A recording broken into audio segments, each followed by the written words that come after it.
Delhi, where the AQI levels continue to rise in Delhi. The Delhi Environment Minister Gopal Rai has now spoken to the media. He has said that the Delhi Chief Minister Arvind Kejriwal's 15-point action plan is being implemented on the ground. And he stated how the red light on Gadi of campaign of the Aam Aadmi Party government has already been started to tackle the dropping levels of AQI.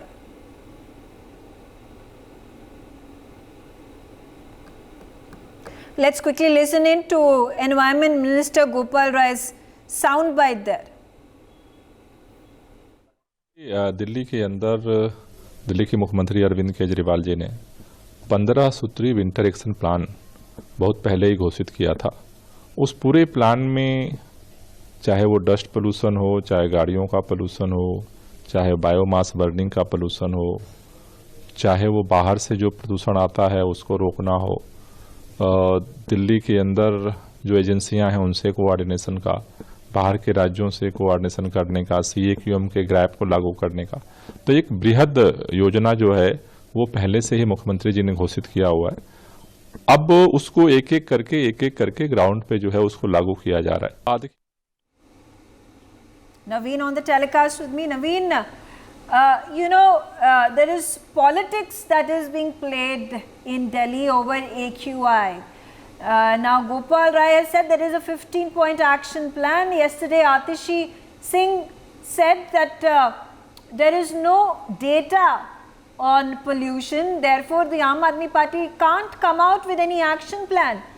And there seems to be already differences of opinion between the bureaucrats and the Aam Aadmi Party government, as was seen just a few days ago when Gopal Rai came out and spoke to Arvind Kejriwal complaining about how these officers refused to attend his pollution action plan meeting. बिल्कुल, देखिए बता दें कि एक तरफ जहाँ राजधानी दिल्ली में प्रदूषण की समस्या बढ़ रही है, एयर क्वालिटी इंडेक्स बढ़ रहा, तो वहीं दूसरी तरफ जो मिनिस्टर हैं और जो ब्यूरोक्रेट्स हैं उनके बीच जो जंग है वो लगातार बढ़ती जा रही है। 3 दिन पहले गोपाल राय ने इस पर्यावरण को लेकर मीटिंग बुलाई थी और उसमें सभी जो डिपार्टमेंट्स हैं, कंसर्न डिपार्टमेंट्स हैं, चाहे वो PWD, चाहे वो एनवायरमेंट, चाहे वो NCD, इन तमाम डिपार्टमेंट्स के सेक्रेटरीज को बुलाया गया था। लेकिन उस मीटिंग में कोई सेक्रेटरी नहीं आया, बल्कि जो जूनियर ऑफिसर्स होते हैं वो उस मीटिंग में पहुंचे थे और उन जूनियर ऑफिसर्स के पास ये पावर नहीं होती वो किसी भी चीज को दिल्ली में इम्प्लीमेंट करा सके।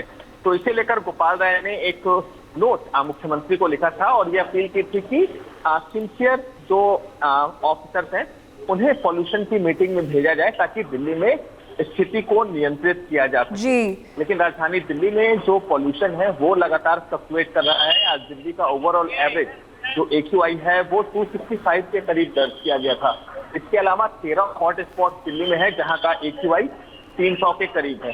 Yeah, but also it's interesting to note, Naveen, that Atishi Singh came out with a statement saying that Delhi does not have crucial data. She said that there cannot be data to ascertain where does the pollution come from, whether it is vehicular traffic, whether it is about the construction that happens in Delhi, and there is a change of stance because and also there's information pouring in as per reports that IIT Kanpur that had up until now been providing these surveys and data about the pollution in Delhi, they have stopped doing that.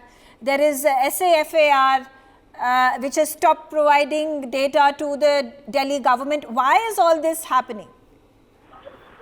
बिल्कुल, देखिए बता दें तो real time data studies होती है, उसके लिए दिल्ली सरकार ने IIT खड़गपुर से एक कॉन्ट्रैक्ट किया था और इसमें जो IIT कानपुर और खड़गपुर के जो साइंटिस्ट हैं वो जो पूरा मॉडल है उसे समझते थे और इसकी जो जानकारी है वो दिल्ली गवर्नमेंट के साथ साझा करते थे कि किस समय किस जगह पर किन से पॉल्यूशन हो रहा है। फॉर एग्जाम्पल आपको बताना चाहें कि आनंद विहार में वेहिकुलर पॉल्यूशन ज्यादा होता है, तो वहीं बवाना जो है वहां पर इंडस्ट्रियल पॉल्यूशन ज्यादा है। तो पूरे दिल्ली में अलग अलग इलाकों में अलग अलग समय पर अलग अलग तरह से प्रदूषण होता है। दिल्ली सरकार ने IIT खड़गपुर और कानपुर के वैज्ञानिकों के इस पूरी जो प्रोजेक्ट है उसकी कीमत 12 करोड़ रुपए थी, जिसमें 10 करोड़ रुपए जो थे वो मशीनरी के इंस्टॉलेशन के लिए थे और 2 करोड़ रुपए जो सर्विसेज फीस होती है वो IIT खड़गपुर के वैज्ञानिक जी, all तो right. मशीन के 10 crore. All right. Naveen, thank you for providing us all this information. We'll keep tracking these developments that are taking place where it looks like there is a blame game that is happening between the Delhi government now and the central government. For more such videos, subscribe to the NewsX YouTube channel, hit the bell icon.